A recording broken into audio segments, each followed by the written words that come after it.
Brilliant. Okay, well, yeah, we'll start off with the Liverpool-Man City game. So, such a huge result for Liverpool. Is this the result that sparks their season, do you think? Well, it should. Also to bring a little bit of, the last few years fight for the title between the two. Maybe at the moment, I would say, or most of people, we are a little bit unrespectful with Arsenal because they are top of the league, and apparently it doesn't matter. It's going to be between Man City and Liverpool again. But obviously, it was important for Liverpool to get that result. If not, probably they were not in contention anymore. Yeah, I'm an Arsenal fan as well, so that's good music to my ears. And on Mohamed Salah, 4 goals in 2 games now. Do you think he can really kick on from here? I think he was doing well, to be honest. The problem was maybe not scoring as much as people was expecting. But look, even in my teams, when I analyze my strikers, I need to analyze the team. How you doing? Are you playing well? And you're arriving? Are you playing the right way for me? And Liverpool was not on top form as a team, which normally impacts in the strikers, because it's up to you, to get the ball and do everything and go and produce for yourself. So I think it was one more of a team that it was not consistent enough. Now, sometimes you need a game. I don't know if the game is going to be this one or it was last in midweek against Rangers. But obviously, the famous and special word that is confidence is going to be back with everyone at Liverpool. So Salah is going to be part of that. Sure. And then I thought it was quite shrewd of Klopp, to be fair myself, but it'd be interesting to see what you think about having James Milner and Harvey Elliott on the right-hand side. Do you think that Klopp was vindicated taking Trent Alexander out of the lineup? Well, it was a big decision. And managers, coaches, we live by the decisions. If he loses the game, they will blame him for not playing Alexander-Arnold because he won. It's easier. I think it was a good decision at the end. Normally the decision we need to wait and see. I'm sure it wasn't easy. I'm sure it was a tough decision to make. But also remember that the game was defined by little things, very little. I mean, a pull in the shirt, a goal, no goal. So the game was tight. Anything was possible. I think in particular, Man City lost the game because they played the game to win. I don't know if you get me. Yeah. It was something different from Guardiola. He put Cancelo too high on the right. He tried to stay with a back 3 and then tried to recover positions. And there were many, many times that they were in danger at the back. Yeah. But that's Guardiola. Guardiola play every game to win. And, that's why he wins, because most of the time he got the chance to win it. So I think it was very interesting as a coach to analyze the game tactically. Yeah, I think they created so many chances as well. Like you can't begrudge them for not taking part in an amazing game. But just on the Trent thing as well, I was going to ask, do you think that it was a tactical move from Klopp, or do you think it was more of a trying to take Trent out of the firing squad of all the critics at the moment? Well, difficult to say because I don't know Klopp very well, so it's very difficult to try to analyze what was the decision, but probably a little bit of everything. Yeah. Probably, I would say. Yeah. But mostly when you make these decisions, or at least me, I cannot talk for Klopp, is based on how I can win the game and what I think today is better, involving everything. And it working well. Even if like we say, in certain moments, Foden was playing very well, even if he didn't score or didn't create that chance. It was opportunities on the left. So it was, like I said, after the game, easy to say, good decision. Yeah. Now for Alexander-Arnold now is a new season. It's a big challenge for him. I think that we know his qualities. We got his ability to go forward. We know that right foot. We know everything he can do. between brackets, unfortunately, is playing right back, which first is a defensive situation.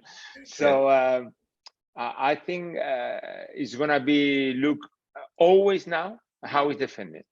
So now for Alexander Arnold, it's a challenge to show that he's a right back, literally. Yeah? What would you do in that situation, Gus, as a manager? Knowing Alexander Arnold's ability for striking, would you try and maybe form him, because he's still really young? Would you try and form him? No, you don't have to stop him going forward. You need to make me, again, I repeat, I respect Klopp. Klopp knows more than me. He knows the player, the mentality. I don't know the player. Sometimes you make it simple for him, because we saw Alexander Arnold this season many times as a number 9. When they are playing and they start going in diagonal and you finish right in the middle or wherever it's a little bit more simple, like, okay, this is your area, this is your positioning. You can help us going forward, getting in the right side of the pitch, but maintaining a little bit more that area and not being a little bit so free, not like a number 10 playing a little bit wherever you like when you attack. But like I said, maybe Klopp asks him. We don't know, what to do. But I will go back to the basics of a right back with that quality, which is outstanding. And playing for Liverpool, which is even better because you're going to have the ball, you're going to be attacking, you're going to be in positions to show your quality. Yeah. So I guess talking a little bit about Nunes, your compatriot. Do you think that Nunes is suited for the Premier League? His style of play? Well, in terms of, I repeat, before he arrived, yes, 100%. He made a mistake with a headbutting, and he's been under the eye of everybody. Everybody's looking at him in a different way. Even myself, I have to say. When he gets the ball, if he plays simple, if he makes the right decisions, if he shoots when he has to shoot or pass, like yesterday, he had a chance to pass and he didn't. So now he's a little bit under the eye of everybody. Everybody's looking at him in a different way because of what he done a few weeks ago when he got sent off. Yeah. So he didn't have that smooth adaptation to the Premier League, nice and easy. No, it was like he came, didn't score, boom, red card, everybody on top of him. So I think one, I said it before, he's a striker, so he needs Liverpool to play better or more consistent for him to take advantage and start scoring goals. And then time will tell. But I think he got all the attributes to be a very good striker for the Premier League. I mean, he reminds me, the passion anyway, reminds me of Suarez. Do you think he could follow in Suarez's footsteps? Well, they are different players. Obviously, the passion is there because he's from Uruguay. Maybe the issue was too early in his career in England, too early. But I'm confident. I really like it. I think it's the future of the national team as well as a main number 9 when Suarez and Cavani decide to retire. So that's something that is important for him as well. I was going to ask you a question on Klopp and obviously the sending off with the manager. Do you think, this would be interesting to get your manager's perspective on this, do you think there needs to be maybe tighter restrictions on the touchline? Because I mean, I was watching the game the other day and you see the managers going all the way down basically to the corner flags and stuff like that. Do you think there needs to be tighter restrictions down there, or? No, I think we try to control ourselves, but especially the manager that they go a passion and they play the game and they live the game in a certain manner, you cannot stop them. And if you stop them, they are not themselves, and it's not good football. Now, the best thing about this is the reaction of Klopp after the game. Yes, I deserve to get sent off. That was me. I ran away from my technical area. That's it. And that's football. Is part of the game. There is certain games that he doesn't even move. He's smiling on the game because they are winning. Yeah. So it's dependent moments, certain things. Which is interesting is like, and it's important, is to know how on earth they didn't give that foul. Yeah. Because there is no one person in the world I know, I read or I seen or whatever that I say was not a full on Salah.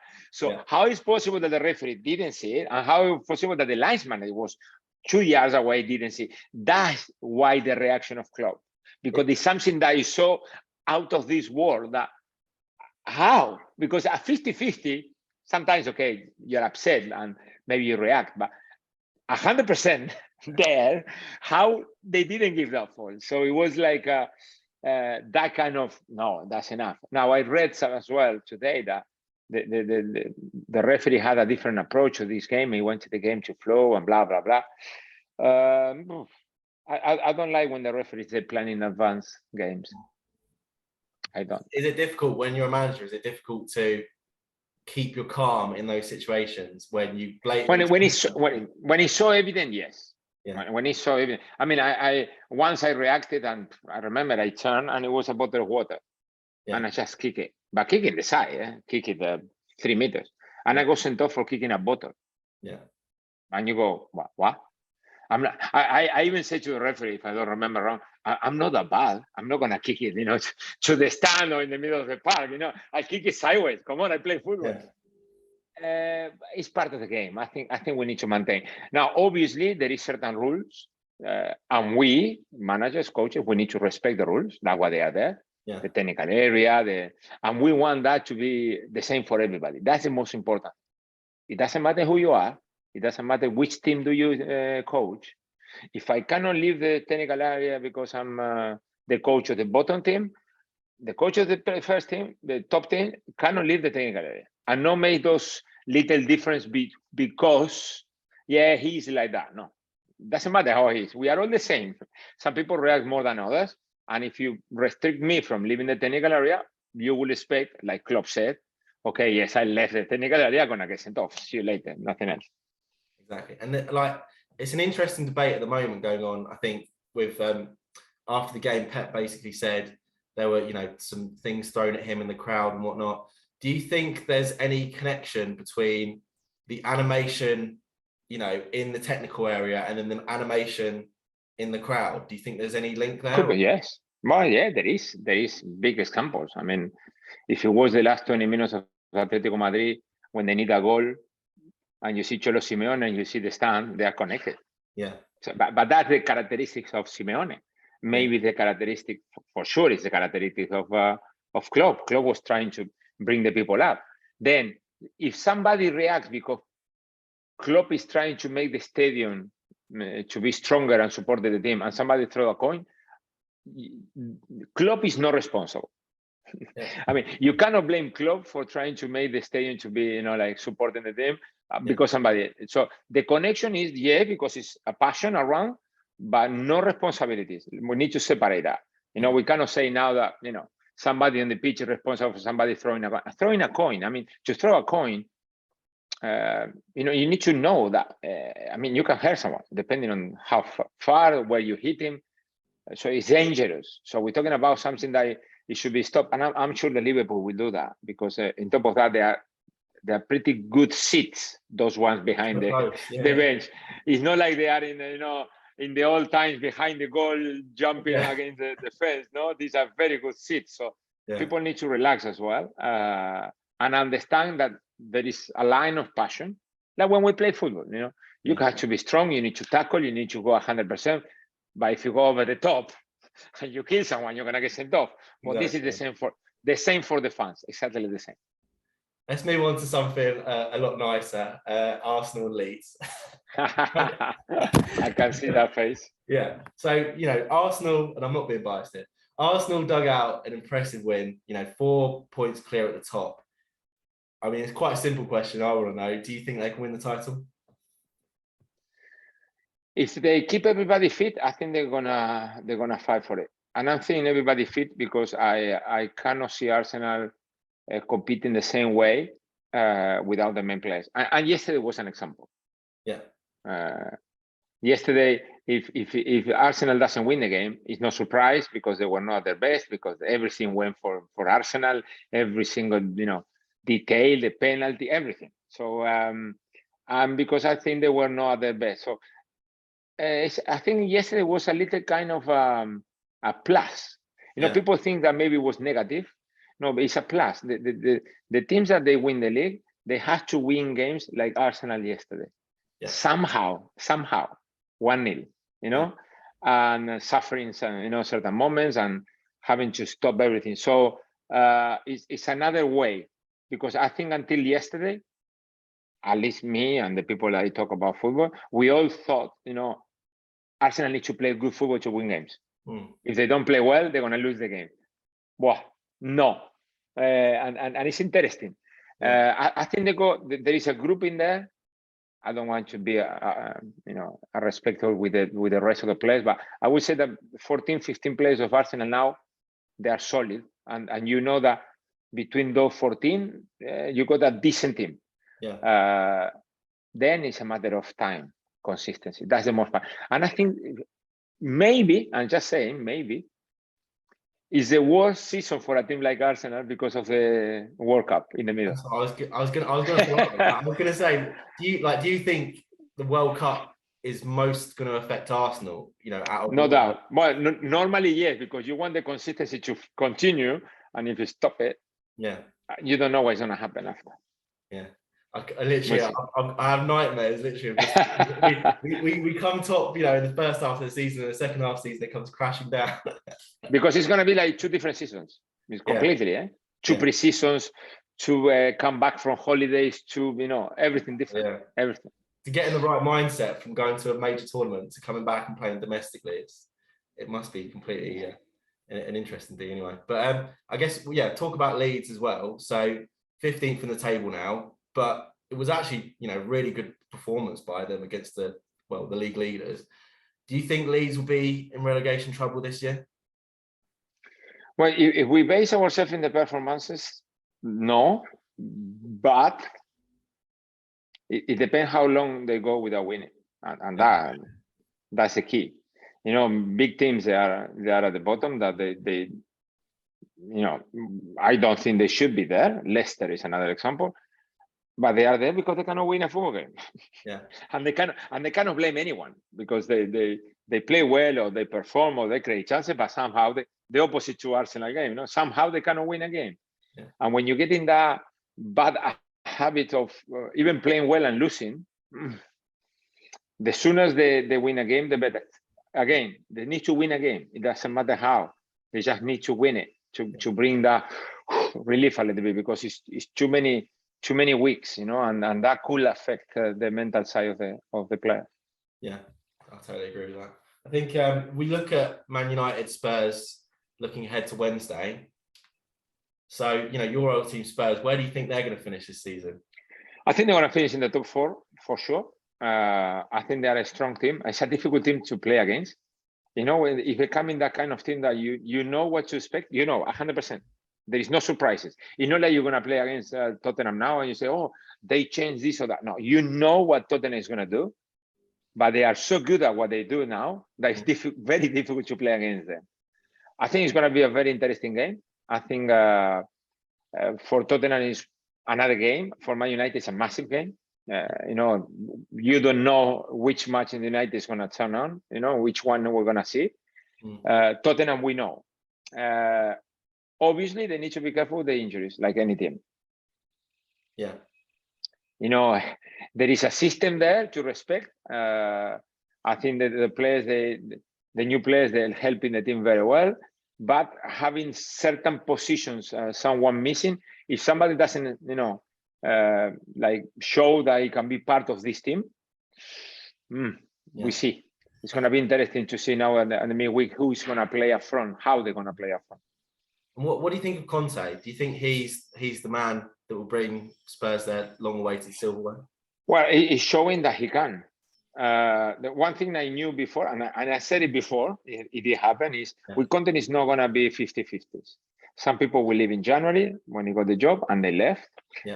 Some people will come 100%. And if the summer he doesn't get certain quality players, he won't be here next year. And he did have the players. So spot on for the club, spot on for Daniel Levy and the club, because we always jump to criticize someone, but when somebody does something well, you have to tell. The club really supported Conte, which he needed. Now from on, it's a matter of maintaining everybody fit and keep believing. What is good for the player, I think, I don't know Conte as well personally, but what it looks to me from outside, the message is clear. you know what the manager wants and what you have to do every week. It's not like 1 week we press high, 1 week we drop, 1 week we play 4-4-2, 1 week we play blah blah blah, and you know you are in the middle of always you trying to sort out how you're gonna play. No, this is a way, and the players they know, and the more they get it, and more they maintain that level, difficult to play against them. And speaking of the signings, what do you think of Richarlison as a signing? Do you think he was the right person? Yes, I think it was right, because one of the biggest problems in the last 10 years of Spurs was to sign a number 9 who can play wide, but who can wait for his moment. You know, like when Harry Kane is not going to play, or when Harry Kane is going to be injured, or when I have a good one, a top one, not anyone. But also he can play wide, so he can play, and not only when Harry Kane is not there. Yeah. So it was kind of the perfect player, because he's been playing wide in the past. Then he became a proper number 9 in his last year before coming here, and then now he's playing in there. Now the injury of the other day, I don't know what's going to happen with him, but it's going to be interesting to see if he can get back as soon as possible, not for the team. He might have a more chance sooner than later, I guess, with Richarlison playing up front. I mean, if you see Spurs, God forbid, I mean, I'm not being biased, but if you see Spurs, they don't win silverware this season, what do you think happens with Harry Kane? Do you think, if a Bayern comes calling, do you think he has to go, or? I mean, I think it's just too late. I think Harry Kane had the chance a couple of years ago when the Man City situation to go. Yeah. He decided. I know, yeah. He decided somehow, no, because I remember in the summer, it was all the rumors that he didn't come back, and he was forcing his way, but then he didn't. So too late. Yeah. I think, maybe I'm wrong. I don't know. You never know. But always depends how the player feels. Like there is a moment in your mind or in your feelings that you go, yeah, that's enough.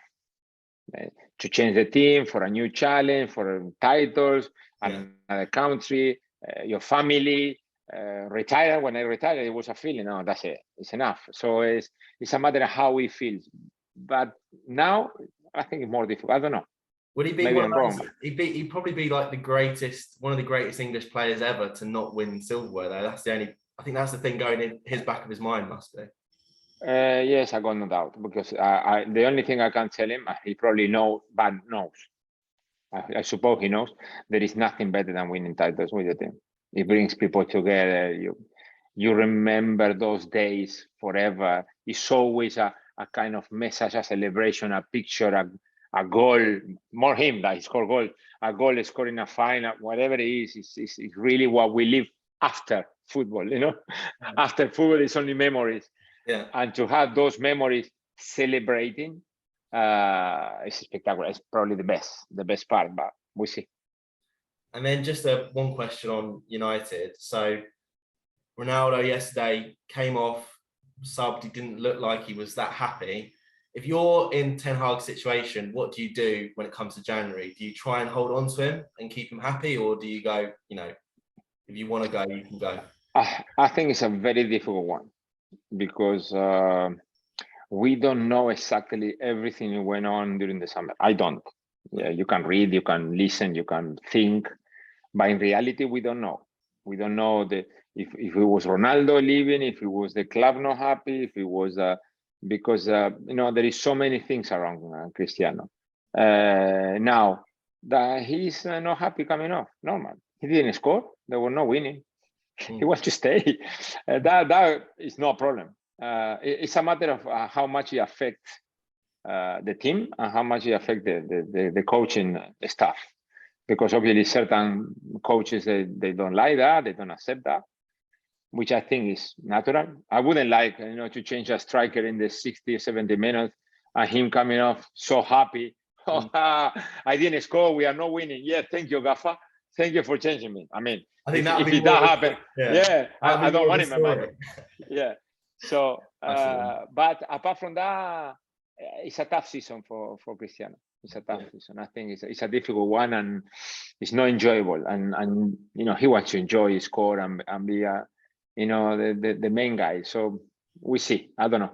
The World Cup, we talk probably. Okay. And I've got a few managerial questions for you. Yes, I have go on. a few more managerial questions. So I guess, if we talk a bit more about Arteta and just the amazing turnaround at Arsenal, just absolutely sublime. But a lot of critics last year were, wanting his head, saying that he, wasn't up to the task at Arsenal. But it's kind of been, vindicated his project. But do you think, like, managers, especially in the Premier League, are getting enough time these days to actually fulfill a project? No. But the problem, there is two situations for me that we need to separate. One is when you bring a manager into a club which is not in danger of going down, not in danger of disappear, not in danger that if we don't get into Europe, we need to sell every single player. So no danger. And you want to create or recreate, because Arsenal did have this kind of a style with Arsene Wenger, a way of playing football. And that takes time. If somebody doesn't know this, it's because it shouldn't be in football. To get that click. And listen, that click can be 6 months, can be 1 year, can be 2 years, because it's always something clicking.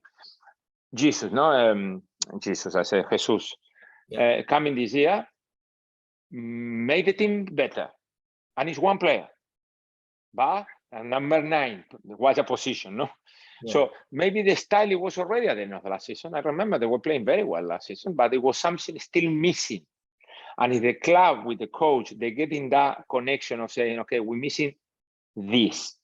And you bring that and it works, that one is maybe a 10-year job, or 15-year job. So I think that is important. Differently is when you bring a coach because you are in trouble and you need to win football games. There is no identity, there is no future, there is no next season. Yeah. Now, tomorrow, win. That depends on the result 100%. So I'm pleased that Arteta can show the type of manager he is, but also he probably knows that he's in a club, luckily for him, in a club that can wait a little bit longer, and that was fundamental. So it's nice to see when that happened. I'm, as a coach, I like it because it's a dream, Everybody asks me, what's your best time in football as a coach?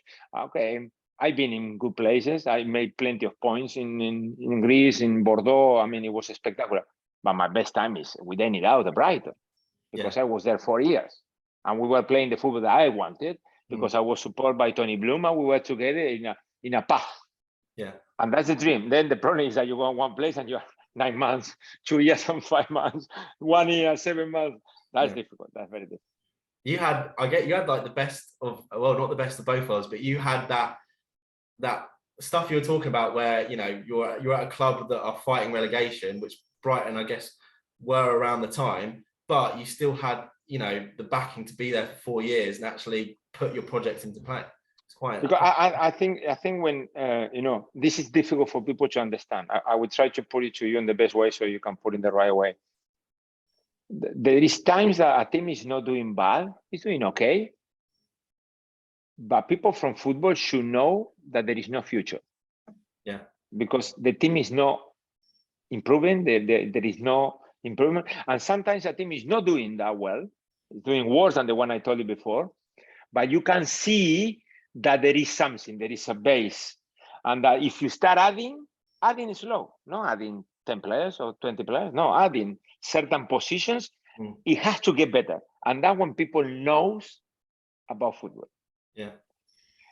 There is moments I'm watching a team playing and you would like to think, okay, it's impossible that they're going to improve because, you see week in, week out, and it's just a matter of time that you get a bad run of results and you're out. Yeah. When in another place, you see the improvement. So for me, I got the two sides you told me. I got the side in Brighton where I'm in League One. We started playing together, but we started playing better, but we still, my first season, I got the team, we were 20 from 24. So yeah, with 13, 14, but you can see that there is something. So, okay, we wait until the summer, we bring a new players, and now we start. And after 7, 8, 9 games, the click I told you about Arsenal with the strength, we click and we're thinking, okay, and now you can see it, okay? Difference is in Sunderland. When I'm in Sunderland, Saturday, and there is it's a no bit improvement. yeah. But the truth is, I was a coach, there is no improvement. So now it's a matter of not losing or winning or adding points, because you cannot get better, because there is nothing there. And that's a problem. That's a problem. You know, we base, I mean, the players were magnificent. The year that we got safe, it was incredible. But, you know, we had 3 lone players that they were key in the team in the last 6 months. Marcos Alonso, key, the Korean from Swansea, and Fabio Borini. And in 1 second, those 3, they're out. So the season finished, we celebrating that we're staying up, and 5 minutes later, you are 50% worse than 5 minutes before. Yeah. And people doesn't understand. They think, we get another left back, we get another midfielder. It doesn't work like that. Because there were 6 months that we were getting better. Yeah. But then you drop dramatically. That's why it's so important to have something, you know, we say in football sometimes in the pocket, because when a player is doing very well, you're going to lose him sooner or later. So you need to have the replacement ready. Yeah. And if you don't, you are not doing your homework. You are not doing your job as a club, you know. That's the important thing. I was going to say, just on the Arteta stuff as well. I mean, this is a question that I know in my heart, I actually don't want to lose him. But do you think if, you know, a couple of years, Barcelona come calling, maybe even City after Pep, do you think that's a thing that he has to move on to? Or I think City after Pep, it sounds more attractive than Barcelona. I know Barcelona for Arteta, no, coming from Spain. But what I mean is, it depends on the moment, you know. Why I say that? Because you need to know from how many years from now, which players are at Man City at that time. If you keep getting better Arsenal, you know, because sometimes the longer it goes, the better for any coach. Maybe it can be a 10, 15-year coach Arsenal. Yeah. But again, it's a feeling. Only Arteta knows that. Yeah. And right now, I probably he doesn't want to start thinking about that. He wants just to keep doing well and future with her. Well, do you see him in that world class of bracket of managers? He's got the potential. Well, no, I see him in a special bracket where they play certain kind of football, very special one. Yeah. So Man City, yes. Barcelona, yes. That doesn't mean that you can go anywhere. Yeah. With all respect to Arteta, I don't know him that well just to talk about what he likes. But you know, how many times we see? Look, I love Pep. I think he changed football forever. And he killed football as well, Pep, because after Pep, everybody wants to play football. Everybody pass the ball. There is no defenders that they want to defend. You know, we need to give him the credit, and I love him, but also destroy football forever, no? But you know, obviously Pep is lucky enough, because he's so good, to coach Barcelona, Bayern, Man City. Yeah. He didn't coach, and I'm not going to say any name because people will kill me for saying a name. He didn't get a job 20th in the Premier League. Yeah, and make him play football like he knows, because to play that kind of football you need that. So there is certain managers that they are for certain sectors of football, and Arteta, it looks to me that he goes in that direction. You know, that he needs to coach a certain type of team, or he needs to have the base. I would say differently. Now Arteta can demand a team to have something already for him to go and join. Yeah. It has to be a team that he already plays a certain way for him to go. He's not going to go anywhere just for coaching. That's what I want to say. Okay, and just final question on the managerial front. So Nuno Espirito Santo is being linked to go back to Wolves. I thought it was quite an interesting one, because, in your opinion, do you think it ever works, a manager coming back to a club? I'm thinking of like Jose. Yeah, it's tough. It's tough. The problem is when he left, he was ready to go to something else, and it didn't work. I want to say something out of football, and with all respect to everyone, because I don't want to get killed. You know how it's people, and think about it if you want to put this or not, but it's kind of when you have a girlfriend and you change, and then when you are with a new girlfriend, you say, I made a mistake here, and you go back. Yeah. Normally they say to you, off you go, mate. Unlucky, you left, now you're not coming back. Now, some people are lucky and they get back, because they know that they lost something important. Well, it's that kind of situation. And I'm sure that it would depend how they feel, both the club and Nuno. Well, just off the cuff, would you, if it was an opportunity, if you go back to Brighton, would you have gone back? Yeah, no doubt. They maintained the way of playing. They got a new training and that we kind of set up. I never see it. Yeah. I was there when we started building it, and I've never been inside. Yeah. No doubt. Easy because the way that I want to play, Brighton already have plenty of things, so it would be easier. You start already with 50% or 60% done. Yeah. So you only add your personality to the game or your specific details, but the rest is done. Differently would be to go to a club that they're playing totally different to what I like. Yeah, I was gonna talk about Graham Potter as well. I think it's a nice segue onto his time at Brighton. So, do you think it was the right time for Potter to make that next step, or do you think he should have stayed? There is things that you need to take it when they come. They cannot wait. If I was him, I was gone. 100%. I'm going, no doubt. When Chelsea come calling, you go. You don't wait. Risk at Chelsea though. There is no risk going to Chelsea. No risk. If you see the game yesterday, there is game that you're gonna play really, really, really bad, and you're gonna win anyway because you are Chelsea, and that doesn't happen at Brighton. Brighton needed to play spot on every game, and even be very good in front of goal because they were always the better team, but without scoring. So that was it. Now it's gonna be even the opposite sometimes. Now they're gonna have nights. The night that Potter had against Milan, that's unique. So why you're gonna say no? I think it was a perfect decision, and I'm pleased for him and for Chelsea. What does success look like for Potter at Chelsea, do you think? Yeah, in the next, I don't know if this season, because I don't know what the owners told them. Also, I don't know the owner. If it was Abramovich, the owner, I would say to you, between this season and next one, he needs to win a trophy. He's out. Now, we don't know how they're going to react now. No, they are new. We don't know. Yeah. I think it's important, the relationship. I mean, for that decision to sack Tuchel, it shows a different side of what we were used at Chelsea. So the team, sooner or later, they're going to click and they're going to start playing great football, because he done it with Brighton, so he's going to do it with Chelsea for sure. How do you rate Graham Potter as a manager? What do you think? I like him. I like him a lot. I think he knows how the team, how he wants to play. I think the players, they understand what he wants, and he needs to put him in practice. Then slowly start bringing, like I said to you, pieces. Yeah. But then there is something new, even for Potter is new. Yeah. The play the weekend away at Man City and Tuesday night away Bayern Munich, it didn't happen last year. Yeah. You always have a breath. You can breathe with Brighton because, or you have a cup game that is against a third division, and okay, I make a few changes. Here is win, win, win, win, win, win, win, win. Nothing. Yeah, if you don't win, it's not good. Yeah. Yes. So it's also new for him. Yeah. And that, to any person, normal person, it takes time. So when you're winning like he's doing now, it's better. Yeah. You feel better, yes.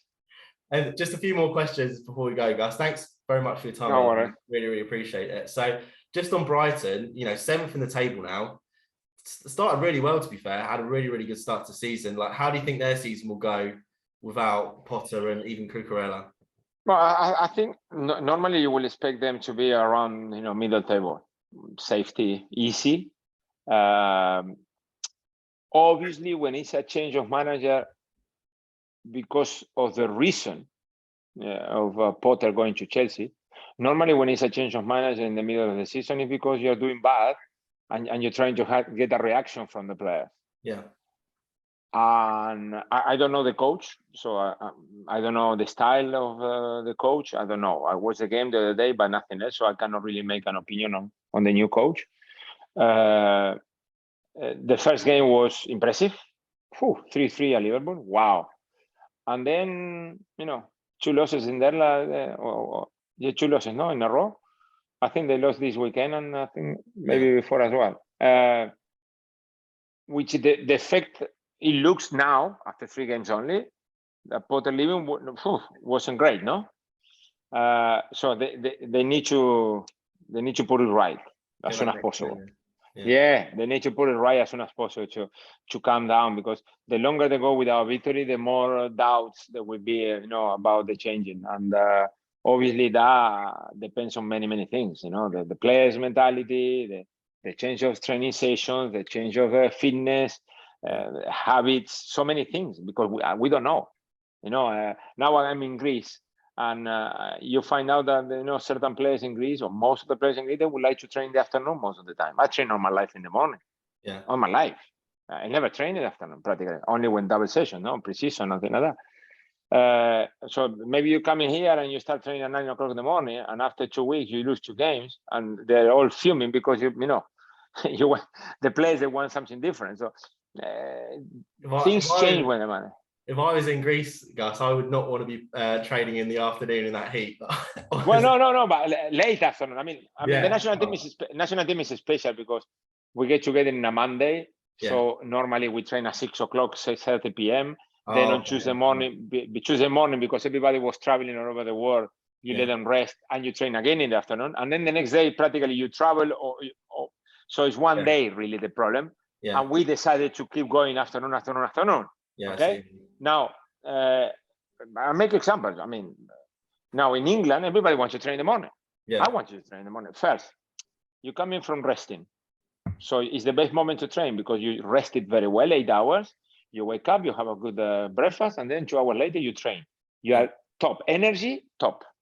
If when you train in the afternoon, it depends on when you're done in the morning and when you're done after lunch, if you go kids, you are around your kids, you're running around, or you go to school and you come back and you're eating, but you're not eating, and then you want to sleep, but it's too late, and then when you're going to train, you're like, that's me, habits. But the other people, they sleep until 11 or 12, they are fine to train in the afternoon. They're fantastic. So what I mean with this, I don't know if the new coach continue do exactly the same or similar to Potter, or there is drastic changes. That depends on you, depend on your personality, depend on how quick you want to change things. You inform yourself about the previous coach. There is things that you like, you keep them. The things that you don't like, you try to change. But that affects the team. Yeah, I see. Definitely affects the team. Yeah. Just the last couple on the World Cup in Uruguay, quite quick ones as well, to be fair. So with Uruguay, how far do you think they can get in the World Cup? Look, it's very difficult to make an opinion because of we got main players injured. It started 11. Okay, Araujo 1 from Barcelona. Cavani scored 2 the other day and came out injured and didn't play too many games. Godin has been not playing for a while. So there is many things surrounding Pelistri, the right wing from Man United. I was on loan last year and he's not playing. So, Suarez playing in Uruguay, different kind of speed and intensity. So it's a little bit question. But that's one part that is difficult. But then we are Uruguay, and when we go on the pitch, it's no problem. Now, the things that I like about Uruguay is when we have a month to train together previous to a World Cup. Because we made the group gets so strong together, that is a plus in games.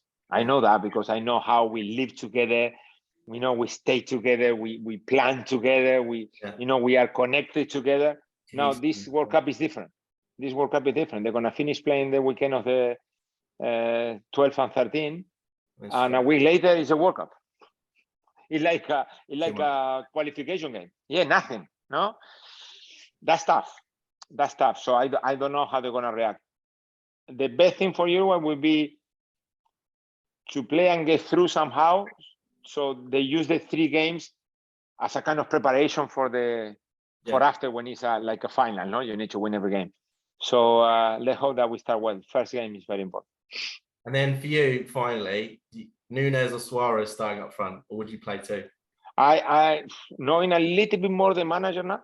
I played with Diego Alonso once, I think, but knowing a little bit, I think he's gonna start with Suarez. I think Now, who is going to play a little bit more on the side with him? It will depend on how Cavani gets to the World Cup or how Nunez. The best game so far from Uruguay under the new coach, Diego Alonso, is been Nunez Suarez. Yeah. But Cavani accepted his role. He was not playing a lot in Manchester, blah, blah, blah. And he came on, and when he came on, he produced it, like proper. So we see. Maybe it depends on the position, on the game, itself. Now, we got a midfield now, I'm telling you. We got a midfield that is probably one of the best 2 or 3 midfielders that we had in the history of football in Uruguay. With Valverde, Real Madrid, Bentancur, Tottenham, Motorreira now is playing in Italy. There's proper football there. Football. When you say, we want to play football, we play football. We want to run, we run. We want to tackle, we tackle. It's the first time in Uruguay we were or very defensive or very offensive, or number 10s or number 6, like proper. Yeah. At the back or up the front. And now we got a little bit, now we got the beast. It's perfect. It's spectacular. So if we get them in that momentum, like Valverde is now, Bentancur at Tottenham, I think we're going to have a better World Cup. Great. Thanks very much for your time, Gus, and good Thank luck you. with everything at Greece.